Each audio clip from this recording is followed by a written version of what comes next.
Hello, welcome back. We're going to discuss current affairs from the Hindi newspaper, that is 17th April 2020. I am Dr. Dilip. The very first article talks about fresh cases rise by over 800, government pegs fatality rate at 3.3%. So as we can see, the number of cases of COVID-19 in India are increasing at a steady pace, and the fatality rate has been given at 3.3%. In the earlier days, the Indian Council of Medical Research has stated that the fatality rate in India is somewhere between 3 to 5%. What is this fatality rate? Fatality rate, which is also called as case fatality rate, is defined as the proportion of reported cases of a specified disease or condition which are fatal within a specified time. So it indicates the ratio of the number of individuals dead because of COVID-19 to the number of individuals infected with COVID-19, and the percentage of it is called as case fatality rate. So as of April 17th, if you see, total 420 deaths have been registered in India, and it is divided by the total number of people infected with COVID-19, that is 12,759, and the value is then multiplied with 100, which yields a value of 3.29%, which is very close to 3.3%. Then this article also talks about the percentage of people recovered from COVID-19, and it pegs it at 12.02%. So what is this percentage of people recovered? It is the ratio of the total number of people recovered from COVID-19 infection to the total number of individuals who are infected with COVID-19. Then that value is multiplied by 100, giving the percentage of the people who are recovered.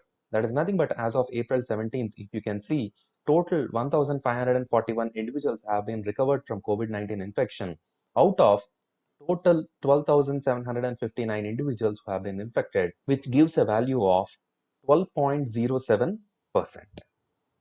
Then the article also talks about that the Indian Council of Medical Research, which is the apex body that looks into biomedical research in India, has said that the rapid testing kits is not for diagnosis but for surveillance. So what are these rapid testing kits? So rapid testing kits are kits detect the antibodies that are circulating in the blood of the individual. So whenever an individual is exposed to COVID-19, that is exposed to novel coronavirus 2019, the virus enters the body. And when virus enters the body, immediately the human body starts taking certain measures. And these measures include a protective mechanism that the body tries to defend against the virus. And that is by generating substances which are called as antibodies. And the antibodies that are produced against the virus will include two types. One is IgM and the other is IgG antibodies. So in the initial phases, the IgM will be produced, and later large number of IgG will be produced, replacing the IgM. So it roughly takes about 7 to 11 days for the production of antibodies in the blood whenever a person is exposed to the novel coronavirus. So this rapid testing kit will detect this IgM and IgG antibodies. And whenever someone is tested positive for the IgM and IgG antibodies utilizing rapid testing kits, it doesn't mean that the individual is having good immunity. It only means that the individual has been exposed to that virus. So that is what this Indian Council of Medical Research is telling. It is telling that no individual should think that if antibody is present, that doesn't mean it will necessarily be effectively able to fight with the virus. So whenever antibodies are produced in significantly large scale, that is, if IgM and IgG antibodies are produced in large scale, and if the antibody titer is so great then there is a possibility that these antibodies will bind to the antigen, that is novel coronavirus, and precipitate, leading to effective victory of the body mechanisms against the virus. But what if the antibody titers are not so great? So when these antibody titers are not so great, they fail to effectively neutralize the antigens, that is the microorganisms or here novel coronavirus that has entered the body, thereby which the body will be vulnerable and the disease will continue to progress in the individual. And this rapid testing kits, which will aim to identify the antibodies in the blood, are only for surveillance. So once if the rapid testing kits turn out to be positive for an individual, then the diagnosis is confirmed by using the reverse transcription polymerase chain reaction, which is another type of test where polymerase chain reaction is utilized. And another thing about this article is that ICMR is telling that the number of tests carried out in India are not less compared with any other country. Because in the recent days, you can see many politicians trying to politicize the issue that there are no adequate kits, there is no proper testing going on in India. But ICMR refutes such claims, citing that in India, every 24 people are being tested for one positive case, while Japan only tests 11.7 individuals and Italy 6.7 individuals and US 5.3 individuals. So in India, the number of people who are tested for each positive case is relatively higher than any of the cases. Then moving on to the next article. So plea in Supreme Court against the use of unproven drug. So what is this unproven drug? So this is also related to COVID-19. So in case of critically ill patients or in healthcare individuals who are exposed to COVID-19, there is the utilization of two drugs in treatment. That is one, the anti-malarial drug, that is hydroxychloroquine, and the other is broad-spectrum antibiotic azithromycin. So it is said that a plea has been filed or a petition has been filed in Supreme Court by a non-governmental organization called People for Better Treatment. So an NGO has filed a petition. So what is this NGO's petition is about? It is saying that this controversial, unproven, potentially toxic off-label medications, when used in all individuals, especially in individuals who are having comorbidities, that is, or heart problems, there are severe implications, such as the American Heart Association has published a bulletin where they tell that by use of these drugs, that is anti-malarial drug hydroxychloroquine, which may cause arrhythmia. Arrhythmia is abnormal heartbeat. So normal heartbeat is rhythmic. So you can hear lub dub. That is the normal rhythm. So abnormal rhythm. So the heart will not contract properly. That is called arrhythmia. If heart doesn't follow contracting in a rhythm, what will happen? It may lead to heart failure and even death of the individual. So arrhythmias are not so common, but it is one of the rare side effect of hydroxychloroquine. So what this non-governmental organization, that is People for Better Treatment, are asking the Supreme Court is that this drug should not be used without proper care. That is, if used, because this data of backing the use of hydroxychloroquine is only based on anecdotal evidence, that is individual ideology, individual belief, but it is not backed by any scientific data. But if at all you use such drug, there may be serious implications. When the entire world is seeking after the anti-malarial drug hydroxychloroquine, the Indian government is also, that is, ICMR has approved and FDA has approved for utilization of hydroxychloroquine for individuals who are critically ill and also for individuals who are coming in contact with the COVID patients, that is the health workers and the individuals who are taking care of COVID patients, that is in prophylactic treatment. So we have to wait and see how the Supreme Court respond. Moving on to the next article. Uttar Pradesh starts pool testing of COVID-19 samples. For surveillance, the test that is used is rapid testing. That is, it will identify or detect antibodies present in the blood. Then, to come to a perfect diagnosis, the test that is used is reverse transcriptase polymerase chain reaction. So, carrying out this reverse transcription polymerase chain reaction for every individual is very costly and it is a very strenuous process. So when the number of cases in India are alarmingly rising and the need for testing every individual is there, and it is costly, then how can you come up with a cost effective idea? That is nothing but pool testing. So what is this pool testing? As you can see here, ICMR has given some guidelines for the feasibility of using pooled sample for molecular testing of COVID-19. What is it? So as number of COVID-19 cases in India are increasing exponentially, in view of this, it is critical to increase the number of tests conducted. And we have to test more number of people. And even if we test, the positivity rate in cases is still low. We are not going to get because the total population of India, the number of positive cases. You compare in that, so you will understand.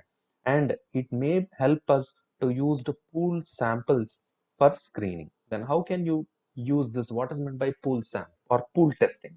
So here samples, that is the oral swabs or throat swabs or nasal swabs are taken and that swabs are put in buffer solution. Then buffer solution is nothing but a medium. Multiple samples, up to 5 samples are taken, put in a single buffer solution. Then this sample, that is the buffer solution, will get the sample of 5 individuals. Then that solution is taken and is used to perform the RT-PCR process. So if at all in any of the 5 samples, there is a possibility of having the viral RNA, then the viral RNA will be converted into viral DNA through the process of reverse transcription, and then using the process of polymerase chain reaction, the viral DNA will be magnified. If at all it is present, the test will be positive. The pooled sample will turn out to be positive. If at all it turns positive, then again individual samples will be tested separately. But if at all the entire pool sample is negative, then the entire individual samples of individuals is declared to be negative, thereby with significantly reducing the number of tests to be performed. In Uttar Pradesh, the first batch of 150 samples from Agra are tested in 30 pools of 5 samples. So 30 into 5 is 150. So they are taken samples from 150 people, then they have made them into 30 pools. In each pool, 5 samples are there, and everything turned out to be negative. So you have to understand here, if 150 samples are there, so 150 samples you have to be using 150 kits, 150 RT-PCR kits, thereby which all negative, there is no significant luck. Then by using the pooling of samples, what is happening? You are only using 30 kits. You are nearly saving 120 kits, thereby which this procedure becomes cost effective. So Uttar Pradesh becomes the first state to implement the pool testing of COVID-19 samples. And here, if at all you see the guidelines given by ICMR, for pool, the maximum number of samples that can be pooled is set to be 5. So beyond 5, if at all you do, the buffer solution gets diluted, and with this, the results may turn out to be false negative. Moving on to the next topic. All residents of Indore set to be screened for COVID-19. And in Indore, the fatality rate has shot up to 12%. So again, fatality rate is nothing but the number of deaths with a certain disease divided by total number of individuals infected by the disease into 100 gives out fatality rate. So if at all you see, the fatality rate for entire India is 3.3%, but for Indore it is 12%, which is the highest in the country. So to bring back the fatality. That is, you have to identify the cases earlier, and that can be done by surveying all residents. Okay, and what are they going to survey for? They are going to survey for the presence of influenza-like illness and severe acute respiratory illness. So if at all any individuals are having influenza-like illness or severe acute respiratory illness, then through the surveying, they are going to take them into consideration and then perform tests on them, by which identifying the individuals who are positive and treating them in an earlier way, thereby which reducing the fatality rate. So what is meant by influenza-like illness and acute respiratory illness? So influenza-like illness case definition as given by WHO is nothing but an acute respiratory infection when an individual has temperature more than or equal to 38 degrees centigrade, having cough, and with onset means when the this symptoms begin and last for 10 days. That is the influenza-like illness. Then what about the severe acute respiratory illness? So it is also a acute respiratory infection similar to influenza-like illness, but only additional thing that you can see is it requires hospitalization because the individual will be suffering with breathlessness. So it includes again fever, cough, and onset within the last 10 days. So by identifying the individuals who are having influenza-like illness and severe acute respiratory illness, if they are isolated, that is first quarantine, then they are even put through the tests, and if the tests turn out positive, then they have to be treated with supportive treatment. Then moving on to the next article. So the Ministry of Home Affairs gives guidelines regarding the Zoom app and says it is not a safe platform. So what is this Zoom app? So it is a video conferencing app that is more on the use with the beginning of lockdown. So with lockdown, when a lot of software employees and where a lot of individuals do not have proper access with each other, they have resorted to utilization of this video conferencing app that is called Zoom. The number of downloads have significantly increased immediately after lockdown. But the Computer Emergency Response Team, that is CERT India, has issued two advisories. One is February 6th and the other is in March. It stated that this popular video conferencing platform is insecure because it may allow cyber criminals to access sensitive information such as meeting details and everything. So, because there is a chance of the sensitive information being lost whenever you use this app, Ministry of Home Affairs has asked to abstain from using this app. And if at all you don't have any other option and you are using this app, then the Ministry of Home Affairs has given certain guidelines you need to follow in order to stay protected. We will see what this CERT-IN means. CERT-IN stands for Computer Emergency Response Team. So what is this CERT-IN? So it was in operation since January 2004.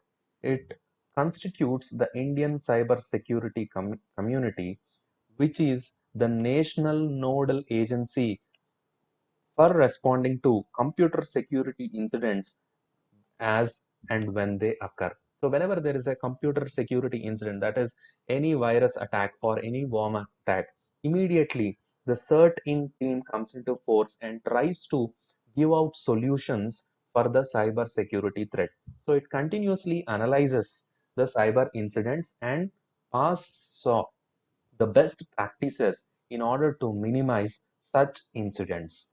So if at all you see what are the activities of this CERT-IN, it includes collection, analysis, and dissemination of information on cyber incidents, forecasts and alerts of cyber security incidents. So under this only, the CERT-IN has given intimation to the Ministry of Home Affairs or warned on using the Zoom app. Another thing is emergency measures for handling cyber security incidents, coordination of cyber incident response activities, issue guidelines, advisories, vulnerability notes, and all the functions relating to cyber security. And the certain that is Computer Emergency Response Team of India has entered into a deal with Computer Emergency Response Team of US and France so that whenever we come across some unprecedented cyber threat, we can immediately share it with the CERT team of those countries, where those teams also can help the Indian CERT team in overcoming the cyber threat. Moving on to the next topic, seafarers may return in three phases. So, who are seafarers? So, all the people working on ships are called as seafarers who travel by ship, and especially in the merchant activities in the vessels, those people are called as seafarers. And with the implementation of the lockdown, with the closure of international borders, these seafarers had remained stranded in the high seas. So there is a request made to the government regarding how the seafarers should return to the country. So the government has given guidelines that they may return to the country in three phases. So what are these three phases? In the first phase, the government will allow seamen on the ships docked at the Indian ports. Means already the ship has come to the Indian coast and it is present in the or docked in the Indian port. What happens? Those people can disembark first, means come out first. And in the second phase, all the ships in the deep sea will be allowed to return by. Then third phase or the final stage is going to permit those who have disembarked from their ships and signed off in foreign countries. So this will be the last stage.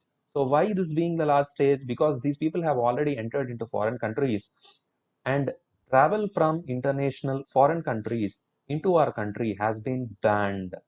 So once that is again allowed, then the seafarers who are already disembarked and present in foreign countries will be allowed to return into our country. So you can see already why this procedure has been given is for the individuals who have present on the docked ships in the ports. Whenever they are disembarking, they will be immediately taken into quarantine, tested, and then released. But seafarers who are present already in the high seas or deep sea vessels, what happens to them is they are already quarantined in the ship itself. So they can again be brought to the ports of India and they can disembark. But talking about this, the individuals who have already disembarked in the foreign countries. So they have to wait to return to India only when the government has lifted its ban on flights and allowed other Indians stranded abroad to return. So what are the estimates about the number of seafarers? So the estimates are nearly 3,000 seafarers on ships at Indian ports, while 20,000 are on various cruise liners around the world. Then moving on to the next topic, a blueprint to revive the economy. So this article has been written by former Finance Minister P. Chidambaram and Praveen Chakravarti. So as you can see, the economy has been badly affected because of the ongoing pandemic COVID-19. And apart from that, already significant damage to the economy has happened because of the slowdown that was already in place before the pandemic setting in. So most vulnerable group of people or worst affected people in the country are the poorer masses and the migrant people. So here, if at all you see this article talks about the lives of the migrant people, what should be done. So though the government, that is the Finance Ministry Nirmala Sitharaman, has announced a Pradhan Mantri Garib Kalyan Yojana package of 1.07 lakh crore rupees for the welfare of the poorer masses. Though that has happened, this article asks even more. That is, it identifies the poorer of the poorer masses, that is 13 crore of such families are present, and this 13 crore families should be given 5,000 per family, which will roughly translate into 65,000 crore. And further, they have to be even given 3,000 rupees each per family, which will translate into 39,000 crore, roughly crossing 1 lakh crore only for those 13 crore families.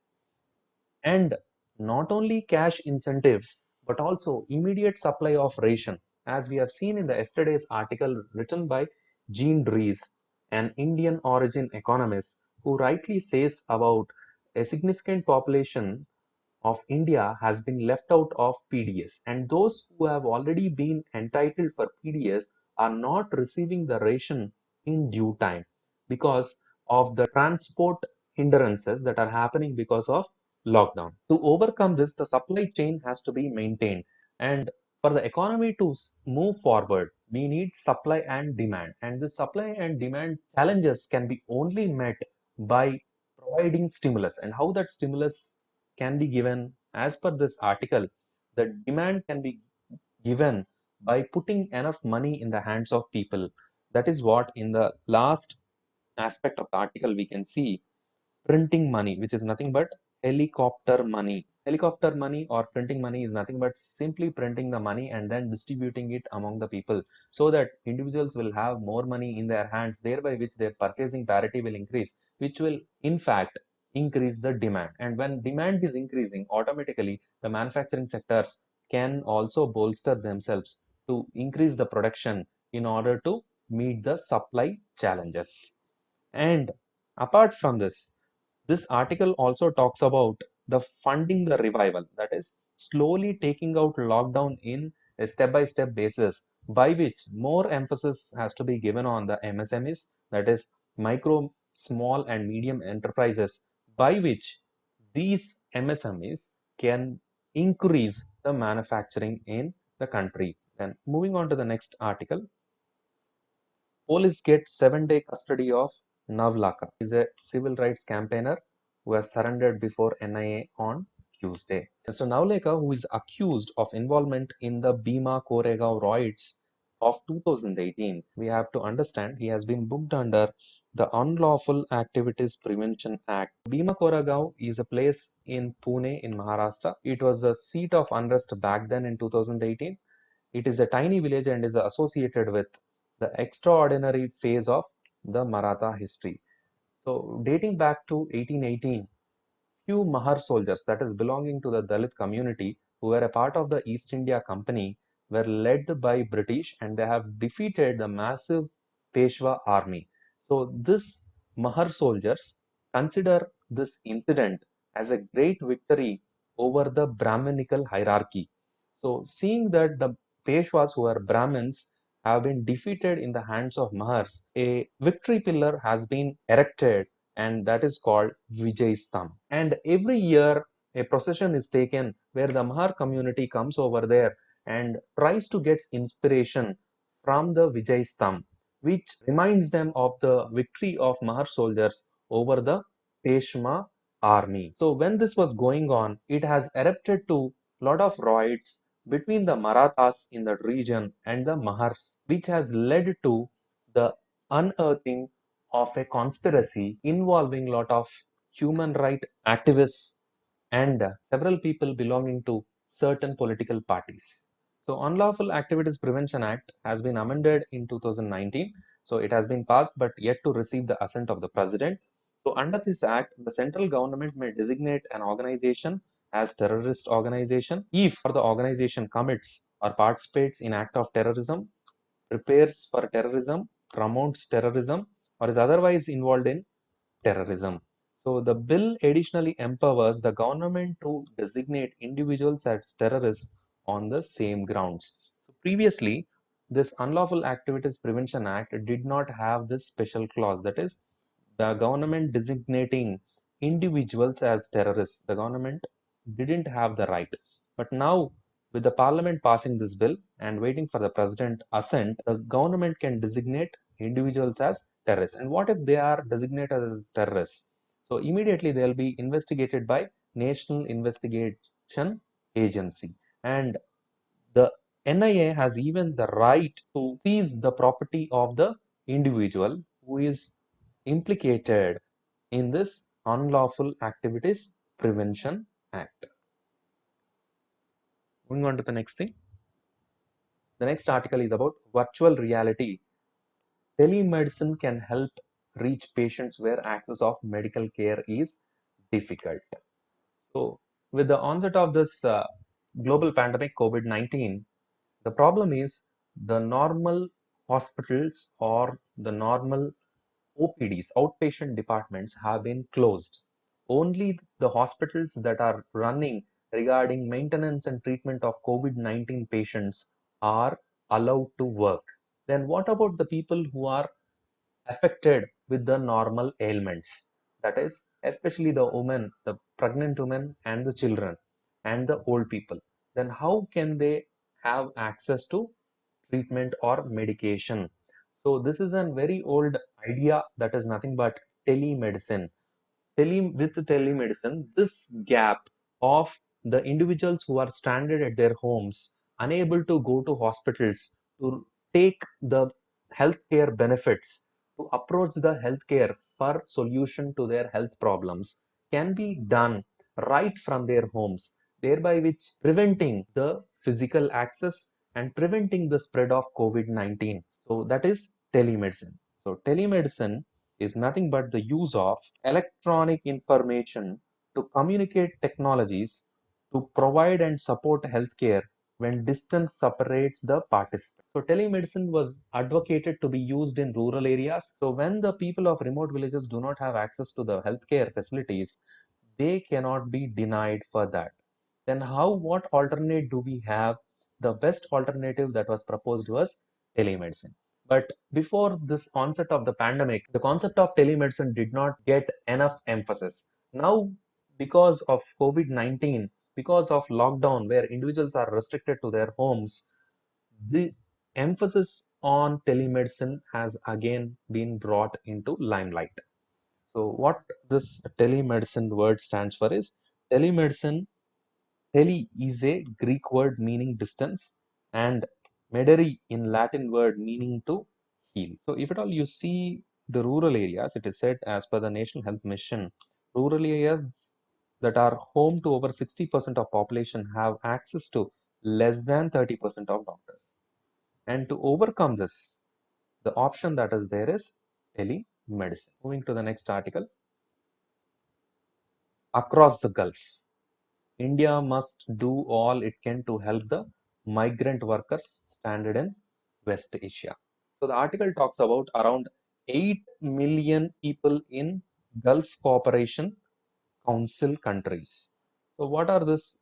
Indians, almost 8 million people are present in Gulf Cooperation Council countries. So what are these Gulf Cooperation Council countries? So Gulf Cooperation Council is a regional intergovernmental political and economic union of all Arab states of the Persian Gulf except Iraq, and it is headquartered in Riyadh. So if at all you can see, this is the Persian Gulf, and what are countries that are coming is, this is Saudi Arabia, Kuwait, Bahrain, Qatar, UAE, and Oman. So these six countries are a part of the Gulf Cooperation Council. 50% of them are unskilled, 30% are semi-skilled, and only a small portion, that is 20% of them, are skilled and are employed with a proper wage. People of the Indian diaspora who are residing in these GCC countries or will contribute to nearly 40% of the total foreign exchange remittance to the country.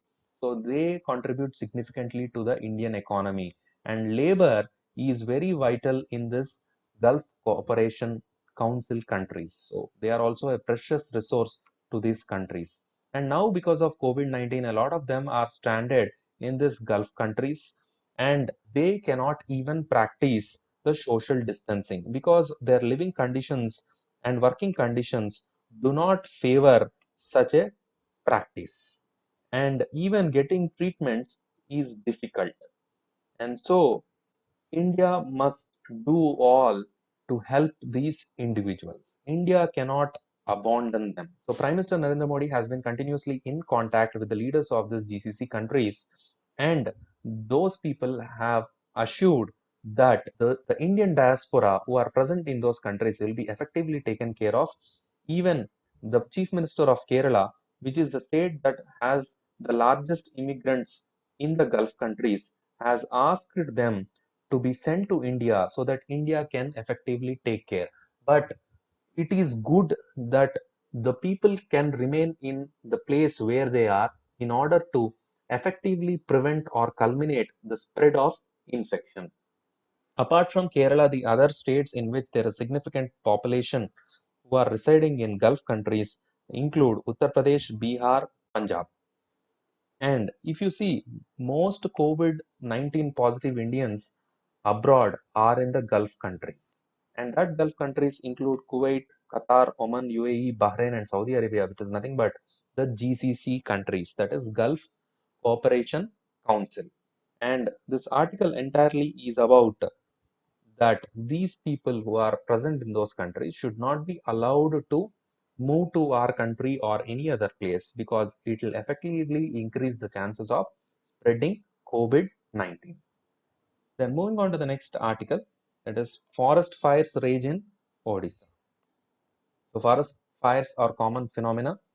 So they are usually natural and man-made causes for the forest fire to erupt. The natural causes are lightning and even the weather conditions. Man-made conditions include human activity in the forest and improperly knowledged activities, that is starting fires in the forest or throwing the stub of a cigarette. So in Orissa, in the last month, there have been around 3,531 spots of forest fires that are reported. And how these forest fires are being reported? Is there an individual who is there and trying to report the forest fire? No.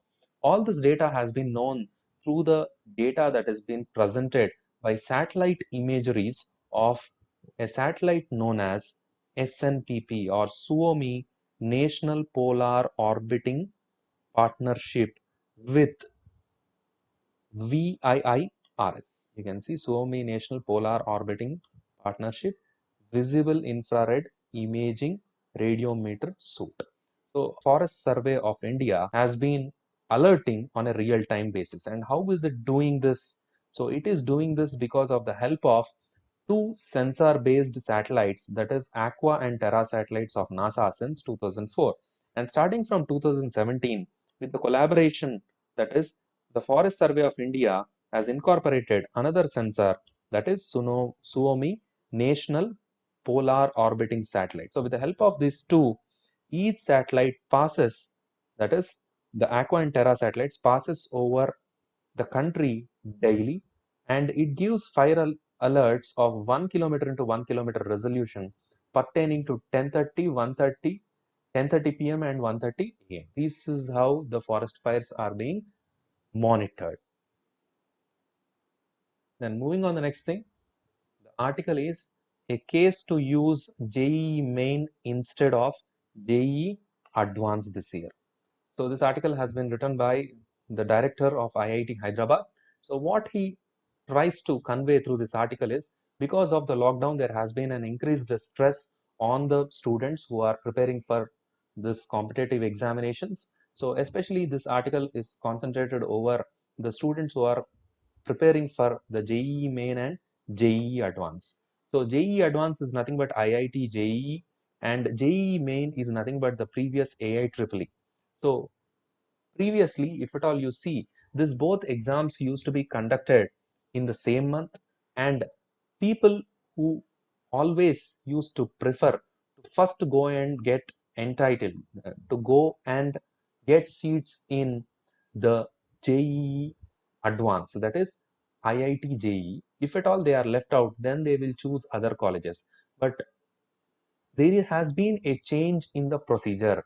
First, JEE main exam is being conducted these days, and once students who score good in this JEE mains exam, that is nothing but the previously known AIEEE, based upon their scores, they will be eligible to take part in JEE advanced.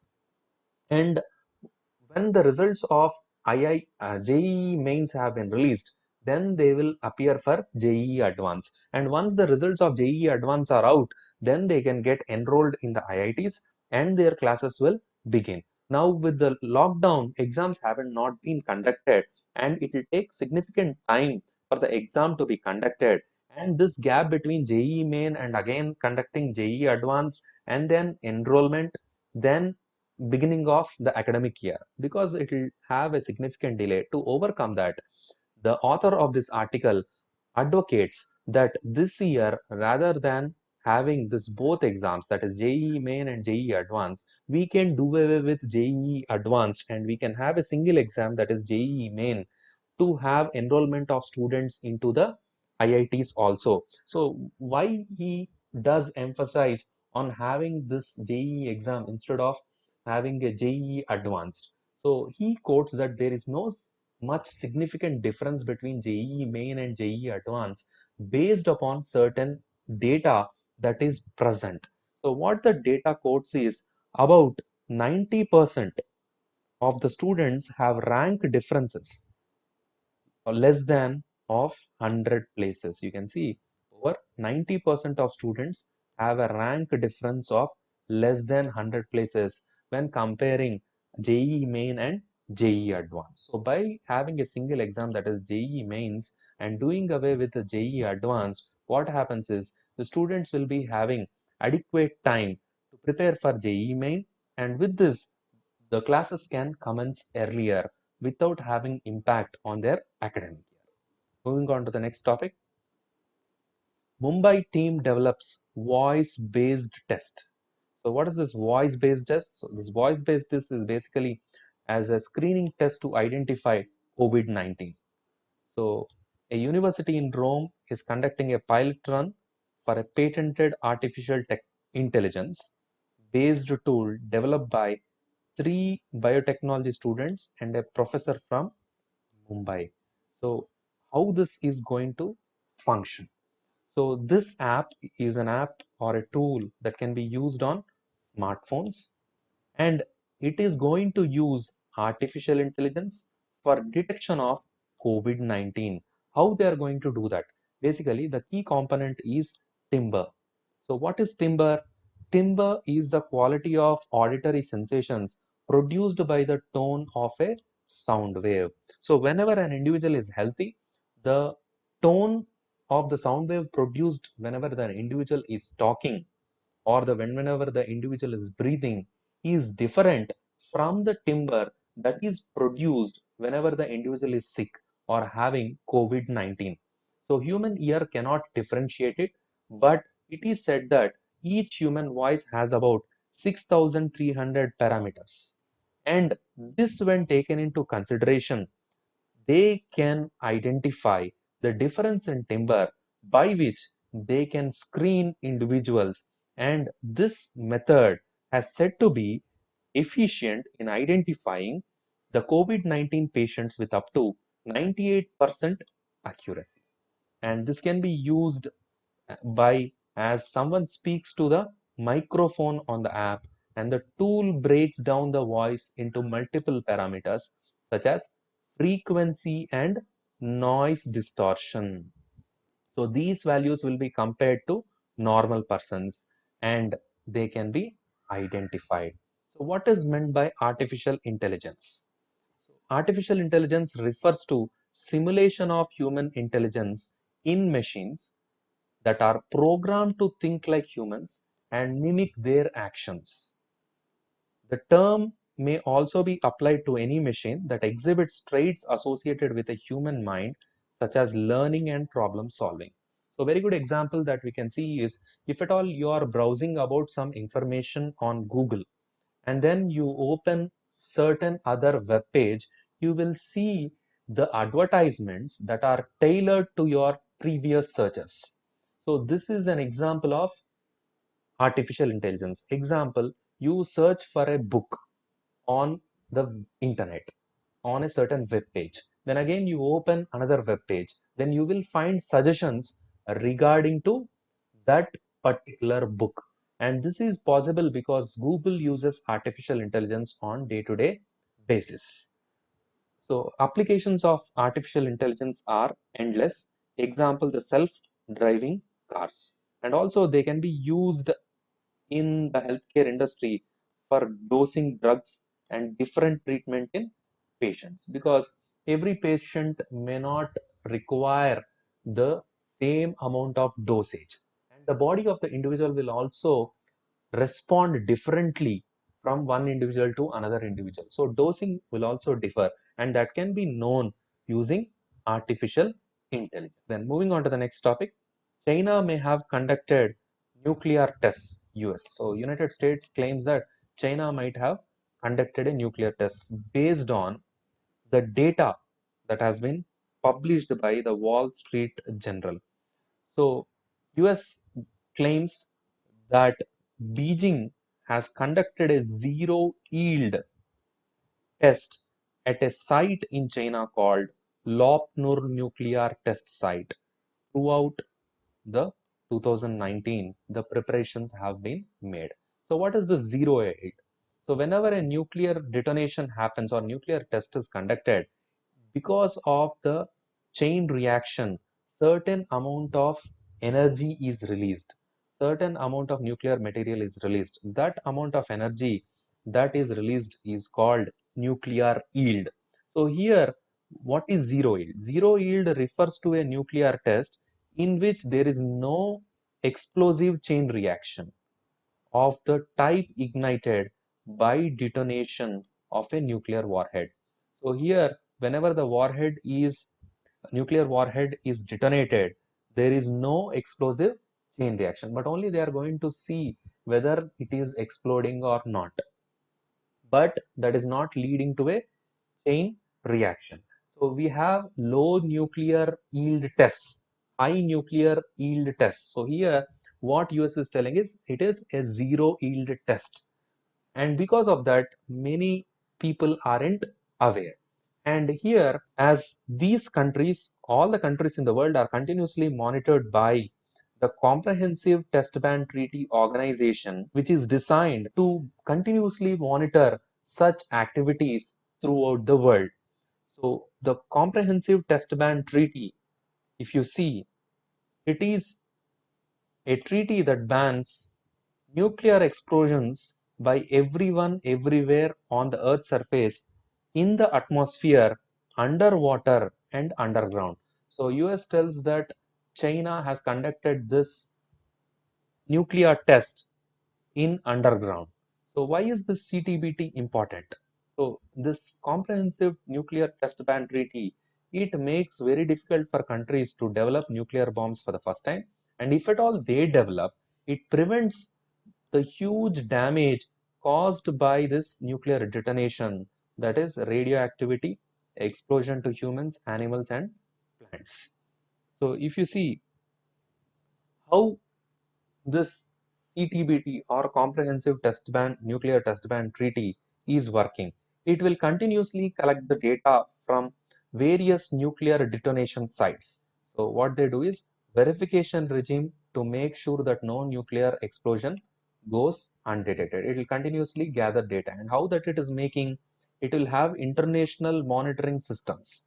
And what are the monitoring methods? One is seismic, that is it will continuously monitor the shock waves that are coming from the earth, from the seismic station. So any movement in the earth's crust because of seismic waves leading to earthquakes by explosions will be detected. Then utilization of another method, that is hydroacoustic. So what is hydroacoustic? They continuously listen to the sound waves in the ocean. So if at all you carry out this explosion in the water, they will create sound waves and they will travel. By using this hydroacoustic, because they are listening, they can identify. Then infrasonic sounds are not audible to human ear, but they are created in large number when explosions are occurred. So by trying to get the infrasound is also useful. Then radionucleotide. So this CTBTO, what it does is it will be continuously monitoring the atmosphere also for radioactive particles. If at all there is a nuclear explosion, it will release radioactive substances into the atmosphere and they can be detected. And also this carries out on-site inspections. So it goes to areas and inspects and collects evidence from the soil on that area if nuclear testing is done. And another thing is it also has the CTBTO, which is headquartered in Vienna, has the International Data Center. So what is this International Data Center? It is the center where gigabytes of data is continuously received, and this data is processed and distributed to the CTBTO's members and analyzed. So if at all there is any violation of the CTBTO, that is any nuclear explosion that is done, that will be verified by this CTBTO. When North Korea has tested its nuclear weapons in 2006, 2009, 2013, 2016 and 17, the member states have received this information within a time span of 2 hours because of the continuous monitoring by CTBTO. This CTBTO is not in force, though it is a treaty many countries have signed, but it is not in force. Why is it not in force? Is because there are certain countries which are not part of CTBT. And what are those countries? They are 8 countries.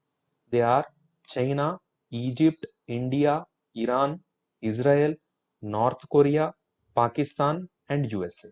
Out of this, India, North Korea, and Pakistan have not even signed. But India, North Korea, and Pakistan, out of this 8, have not even signed the CTBT. So, what is meant by signing and what is meant by ratification? A country can sign a treaty. It means that the country is showing its willingness to take part or to become a member of the treaty. Then, what is meant by ratification?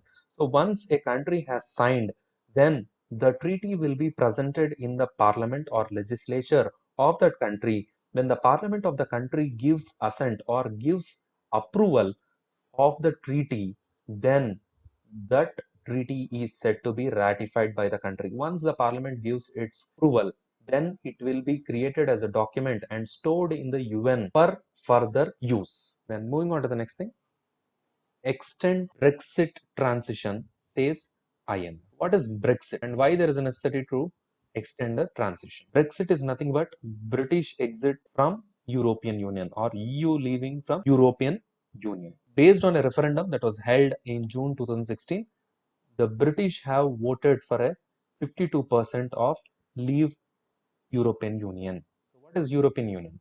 It is an economic and political union involving 28 European countries. Then what is the need of having this European Union? Basically, it's an economic and political union. So economic union in the sense is because it allows free trade, which means goods can move between member countries without any checks or charges. Basically, if at all goods are to be moved from one country to another, they will attract a lot of import duty, customs, all this, which will be a tiresome process.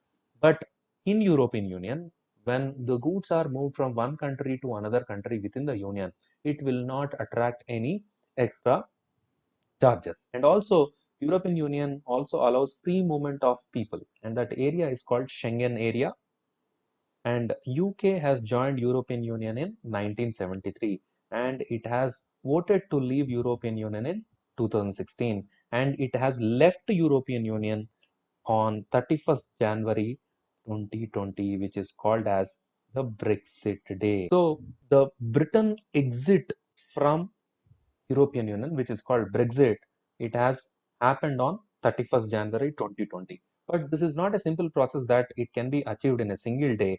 So for the entire Brexit to happen, it has decided that this Brexit day or the entire process will end by 31st December 2020.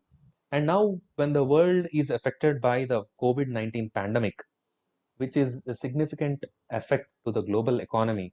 Already by having Brexit, it will be costly to the United Kingdom because it has to enter into multiple agreements with several other countries of the European Union. So previously when UK was a member of European Union, it did not had necessity to enter into deals with all the countries of European Union regarding trade, and also no necessity of UK to enter into agreement separately with other countries which are trading with European Union.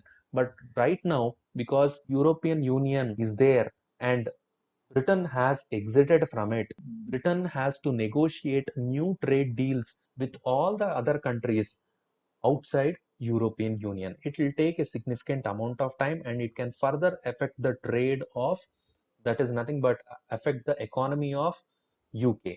thereby which it is a tiresome process. So the International Monetary Fund advises that this period of transition, that is movement, exit of Britain from European Union, that has to be achieved or to end by 31st December 2020 can be prolonged. So by extending, there will be a significant amount of time for UK so that it can enter into multiple trade agreements with other countries, thereby which not having such great impact on its economy. So here you can see one thing about Brexit you have to remember is Article 50. What is Article 50? Article 50 is a clause of European Union's Lisbon Treaty. What is Lisbon Treaty? It talks about, it outlines the steps to be taken by a country seeking to leave the bloc voluntarily. So it is a directive or a clause that will help or guide regarding leaving the European Union, which has been provided by the Lisbon Treaty. That is Article 50. Then moving on to the next thing. SBI to extend additional term loan facilities to borrowers, including NBFCs. So what is meant by term loan? So term loan is nothing but a financing option where a loan is given to an individual and it has to be paid in a limited period of time. The time may be 10 years or so, but by the end of 10 years, both the principal and the interest should be paid. And here SBI has extended the term loans facilities to borrowers and also NBFCs. What are these non-banking financial companies and how are they different from banks? You can see, although the banks and non-banking financial corporations or companies appear to be same, the major difference is NBFCs cannot accept demand deposits. So demand deposits means your savings bank, current account, all this will be considered as demand deposits. So no savings account or no deposits can be made in NBFC, unlike deposits and from savings and current account can be made in a bank account. Then NBFCs do not form part of the payment and settlement system and cannot issue checks drawn to itself. So payment and settlement system means it includes NEFT, it includes RTGS, and also in banks, if you see the every deposit which is less than 5 lakh rupees will be insured through deposit insurance facility by Deposit Insurance and Credit Guarantee Corporation. That is, if at all you have certain money in your bank account and the bank is not performing well and the bank is bound to fail, in such conditions, your amount is insured by Deposit Insurance and Credit Guarantee Corporation. If at all your account has less than 5 lakhs, you will get back the money. Maximum 5 lakhs, you get back the money. But if the amount is more than 5 lakhs, you will be only receiving 5 lakhs. But this deposit insurance facility is not available with NBFCs. So NBFCs have to be registered and this registration is under the Companies Act of 1956 and also they have to be registered under RBI, which regulates the banking activity. So here non-banking because it is mainly involved in several other activities, that is extending business loans and advances, acquisition of shares, stocks, bonds, debentures, securities issued by government. And it can also involve in activities like leasing, hire purchases, insurance business, chit business, but does not include any activity of principal business that is involved in agriculture activity, industrial activity, purchase or sale of goods. That is about NBFCs. So now what happened is when RBI has given a moratorium of loans, that is EMIs need not to be paid by the customers to the banks. A 3-month moratorium has been extended. But this moratorium has not been given to NBFCs. That is, NBFCs may have extended loans to several other organizations and NBFCs receive amount into their account from the banks and they further utilize this amount to extend it to the loans to other individuals. and these individuals are not forced to pay the interest back to the NBFCs because of the RBI's moratorium on EMIs. Whereas this exemption has not been given to NBFCs. So NBFCs are bound to pay the EMIs or interest to the banks, which is a huge burden to the NBFCs. So now this relief has even been extended to NBFCs under case-to-case basis so that they can have a significant relief. And even term loans will be extended to NBFCs so that they can withstand the liquidity mismatches. Then moving on to the next thing, Vishwanath Anand has been made the ambassador for WWF India. So what is WWF? It is the World Wildlife Fund for Nature. It is an international non-governmental organization founded in 1961, working in the field of wilderness preservation and reduction of human impact on the environment.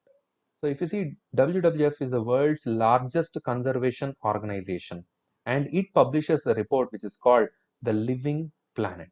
It is headquartered at Gyan in Switzerland.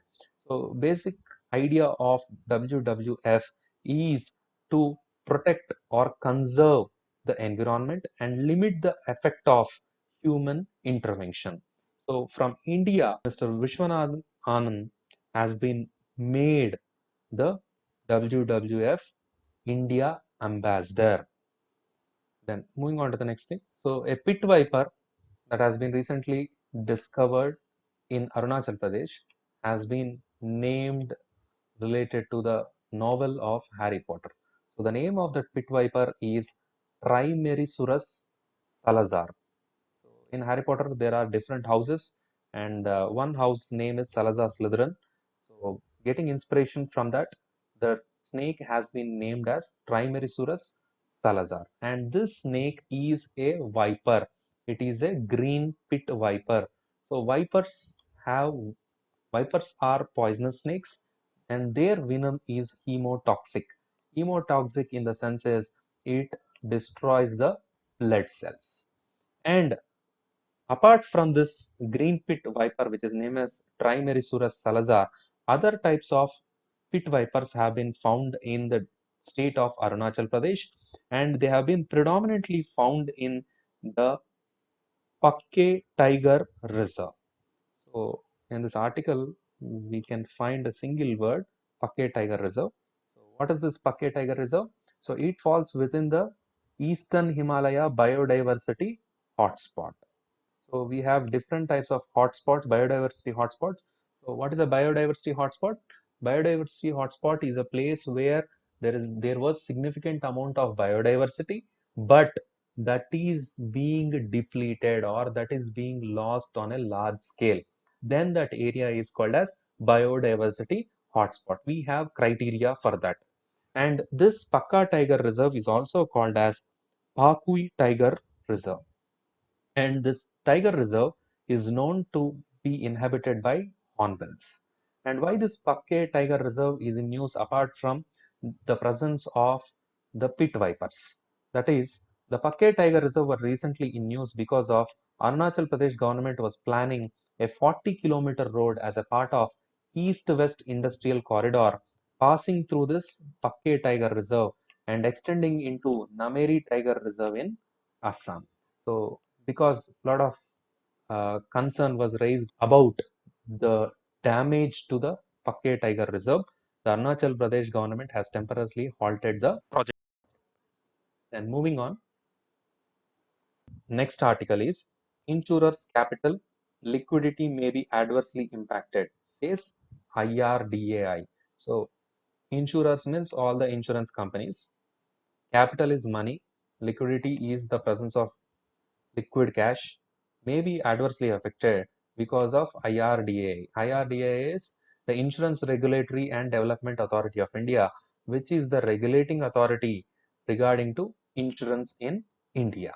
So first, if you see the aspect about IRDAI, it is an autonomous, means independent statutory body, means it is backed by law. And what is that law? It is the Insurance Regulatory and Development Authority Act of 1999. It is headquartered in Hyderabad and it has been moved to Hyderabad in 2001 from Delhi. And it is having about 10 members, including a chairman and 5 full-time and 4 part-time members appointed by Government of India. And what is the work of IRDAI? It is tasked with regulating and promoting the insurance and reinsurance industries in India.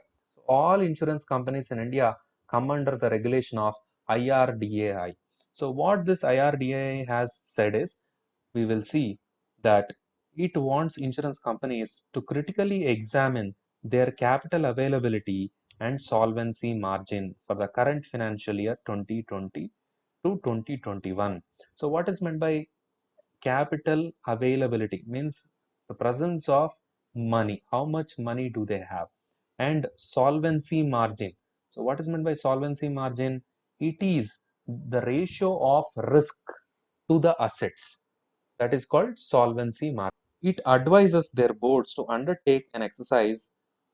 The regulator said they need to devise strategies for ensuring the insurers had adequate capital. Now, because of the ongoing pandemic of COVID-19, the insurers will not have adequate liquidity in the market, and their main aim is to help or protection of the policy holders. And here, the policy holders should be kept in mind that they should not be impacted.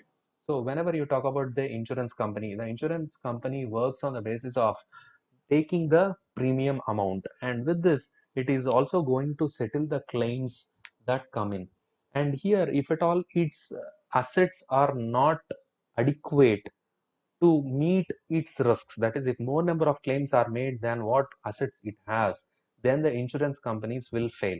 To overcome this, the Insurance Regulatory and Development Authority of India is citing that kindly go through the capital adequacy and solvency margin and try to see that the solvency margin is good and the capital availability is also good, which will help to provide proper safety to the policy holders. And also, a policy holders, this insurance companies also have to pay certain amount of dividends, that is money that is paid to the shareholders. So every year the insurance companies have to pay the dividends to the shareholders, and that can be only done if the capital adequacy of the insurance company is good enough. Moving on to the next thing, Israeli president asks parliament to pick the prime minister. So here, basically, the Israel country is in a political turmoil.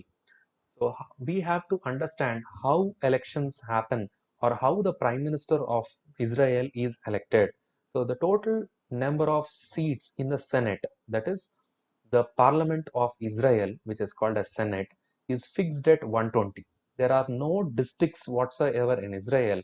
Total 120 seats are open for competition. So the political parties, whatever that are there, should declare a list of 120 candidates for participating in the elections, and each party has to present the list based on the priority with which they will get elected. So once that is done, the people will vote for the parties, and based upon the voting percentage that each party gets, assume that there are five parties, and each party is getting 20%.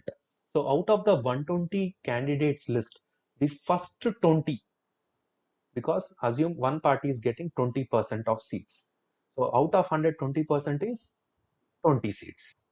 So that 20 seats means the list of candidates of the political party, the first 20 will be eligible to get or to be made themselves present in the Senate. It means they have won their place or candidacy in the Senate. Then another political party that has also won 20. So in their list, first 20 members will be elected. Assume that a political party gets a majority of 40%. So in the list, the first 40 members will be allowed to be members of the Senate. So this is how the election process works. And if at all a political party, because there are total 120 seats, to reach majority, they have to get 61 seats. That is 61% of votes should be in their favor. So starting from the first election that happened in 1949 in Israel till date, that is 2020, no political party has ever emerged victorious getting 61%. So always whatever governments have been formed in Israel are coalition governments. So these coalition governments are formed by contributions of different percentages by different parties, leading to the 61% and becoming the prime minister of the country. So recently, when the president of Israel, that is Reuven Rivlin, has asked the prime minister designate, that is the former military chief Benny Gantz and Benjamin Netanyahu, who is the present prime minister of Israel, they failed to reach the power sharing deal by the midnight deadline. So basically, because it is a coalition government, they have to share and they have to come to an understanding to form the government. Because of lack of consensus between Benjamin Netanyahu and the prime minister designate, who is designated by the president, that is from the political party which is having more percentage of votes in the election that was concluded recently in 2019. But as this deadline has been reached, but power sharing deal has not been brokered between them, the president has again decided to give a final extension of the time to come to understanding between the two. That is a final period of 48-hour extension. So if within this 48-hour extension, if no power sharing deal is brokered between them, then again the Israel government or the parliament will be forced to start a new election. That is what the political turmoil that is going on in Israel. And moving on to the next thing. South Korea's ruling party scores a landslide victory. So even in this pandemic, as pandemic is going on, only one country was headed to polls, and that country is South Korea. And the South Korea's already present president has emerged victorious in the elections because of his effective measures taken during the COVID-19 pandemic. And he belongs to the Democratic Party, and he is Moon Jae-in. Moving on to the next thing. Ministry issues standard operating procedures for sowing of kharif crops. Standard operating procedure is the set of guidelines that have to be followed. And kharif crops, that is the present agricultural season, is the kharif, that is starting from July to October. So the agriculture crop year in India, if at all you see, it starts from July and ends in June. And it is mainly classified into Kharif and Rabi. Kharif will begin from July to October, and that is during the southwest monsoons, and Rabi will be during October to March. And it is followed by Zaid. And here, if you see the Kharif crops, which are especially the paddy, is cultivated using transplantation. And when transplantation is done, so we have two methods of cultivating paddy. One is transplantation and broadcasting. In transplantation, because these individuals have to come in close contact during transplanting the paddy, it will be difficult to follow all the social distancing norms. But still, the ministry has advocated that it is important to strictly follow the guidelines of social distancing, sanitizing, and wearing masks. The ministry has asked the workers should wash hands and legs and face with soap when coming out of the field for meal or rest. And it has also said that the farmer should minimize the labor and also use tractors. And farmers should also use seed cum fertilizer drills to reduce the number of workers in the fields. But this is highly impossible because the land holding in India is very small, and small farmers or marginal farmers cannot spend large amounts of money to utilize the mechanized instruments, that is tractors and sowers. And here the ministry has also asked that the social distancing norms should also be formed during fertilizer application. And they have also said that sanitization of all farm equipment, that is the seed drill, plow, tractor, and everything should be sanitized during the utilization. And also it has given an advisory that to wear masks or cover their face with 3 layers of chunnis, that is a cloth, gamcha or towel. And every worker should have a separate utensil and it should be cleaned with soap after use. So they have also given further guidelines that to bury or burn in soil empty packets of pesticides, they should not be left open, and sun dry empty bags of seeds and fertilizers for 2 days for reuse. These are the set of guidelines given by the Union Agriculture Ministry. With this, we end the topics. Thank you.